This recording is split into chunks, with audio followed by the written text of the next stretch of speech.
El Señor esté con ustedes. Evangelio de nuestro Señor Jesucristo según San Juan. El primer día de la semana, de madrugada, cuando todavía estaba oscuro, María Magdalena fue al sepulcro y vio que la piedra había sido sacada. Corrió al encuentro de Simón Pedro y del otro discípulo al que Jesús amaba y les dijo: «Se han llevado del sepulcro al Señor y no sabemos dónde lo han puesto». Pedro y el otro discípulo salieron y fueron al sepulcro. Corrían los dos juntos, pero el otro discípulo corrió más rápidamente que Pedro y llegó antes. Asomándose al sepulcro vio las vendas en el suelo, aunque no entró. Después entró Simón Pedro, que lo seguía, y entró al sepulcro. Vio las vendas en el suelo y también el sudario que había cubierto su cabeza. Este no estaba con las vendas, sino enrollado en un lugar aparte. Luego entró el otro discípulo que había llegado antes al sepulcro. Él también vio y creyó. Todavía no habían comprendido que, según la Escritura, Él debía resucitar de entre los muertos. Palabra del Señor.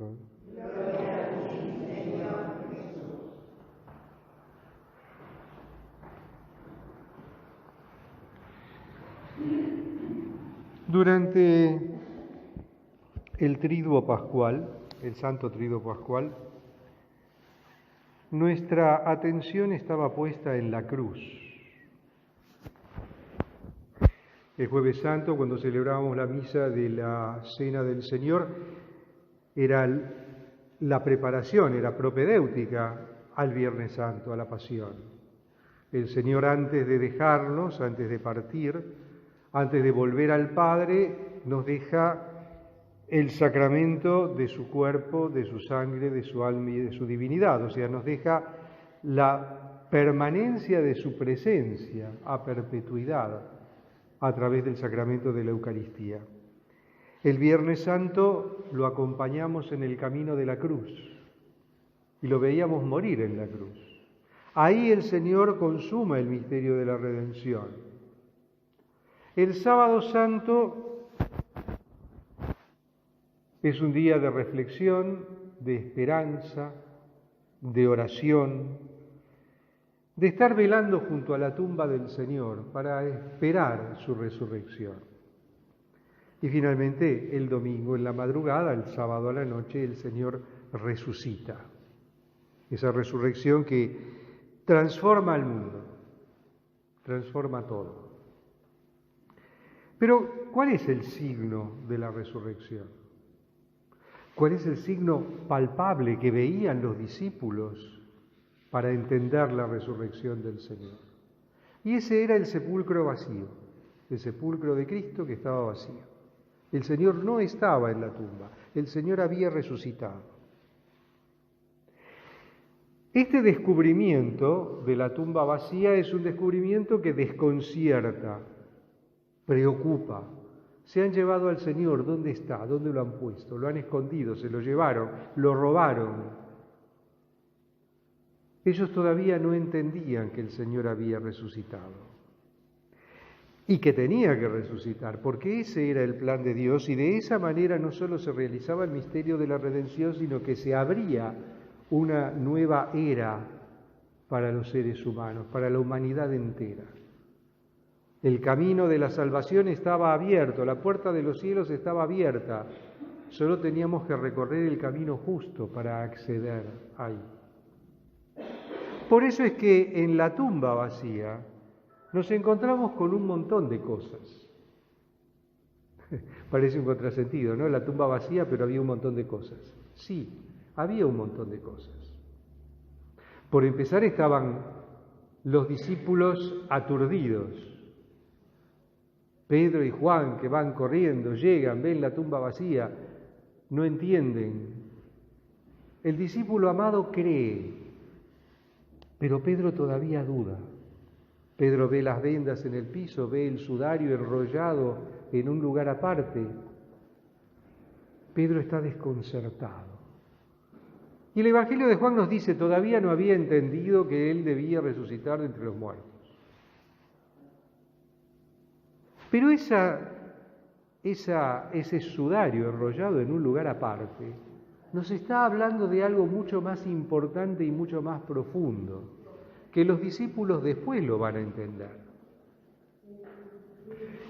Ya no se habla acá en el Evangelio de Juan de las vendas que envolvían el cuerpo de Jesús. Se habla del sudario, se habla del lienzo.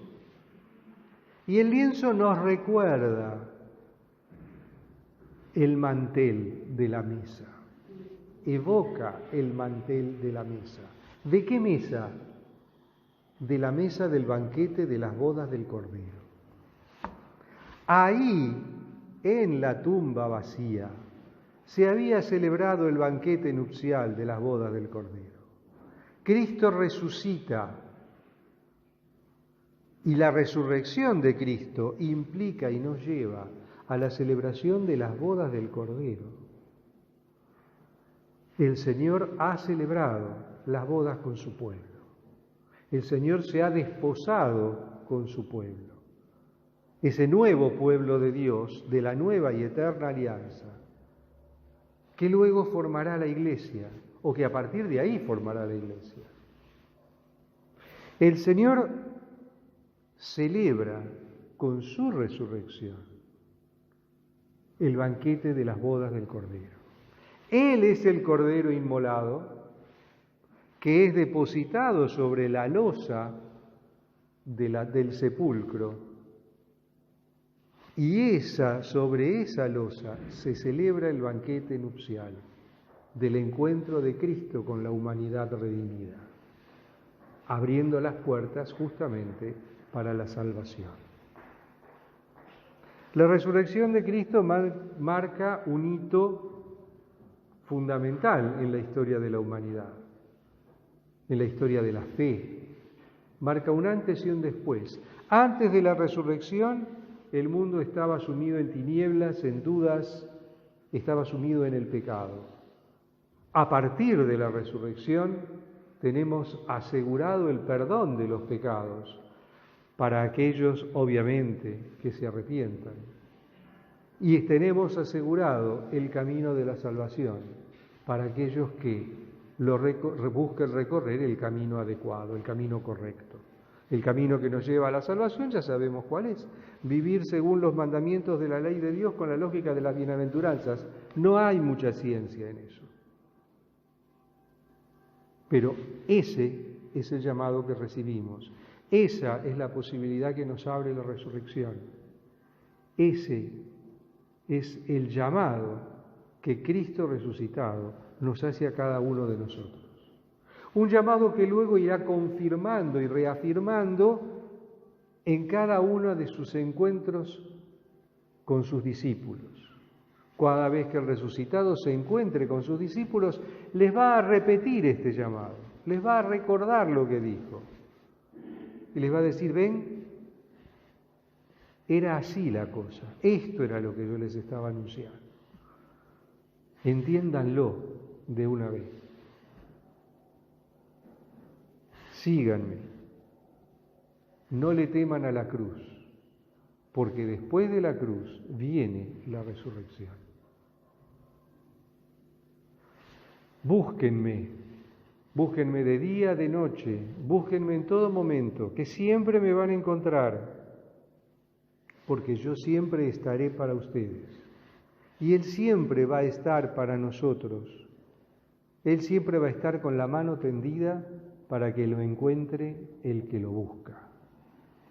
Él siempre va a estar esperándonos. Él siempre va a estar dispuesto a perdonarnos.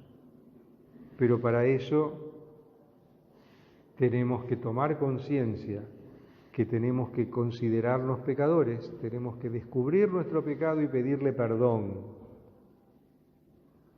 Porque la condición para el perdón es el arrepentimiento. La condición para el perdón, para la reconciliación, es el reconocimiento de la propia culpa y el propósito de enmienda. Entonces, la resurrección de Cristo nos abre un mundo nuevo, nos abre una nueva era en la historia de la humanidad.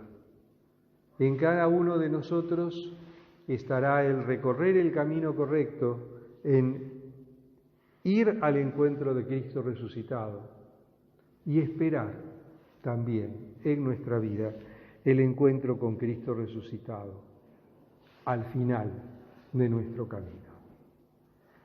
Felices Pascuas para todos y alabado sea Jesucristo.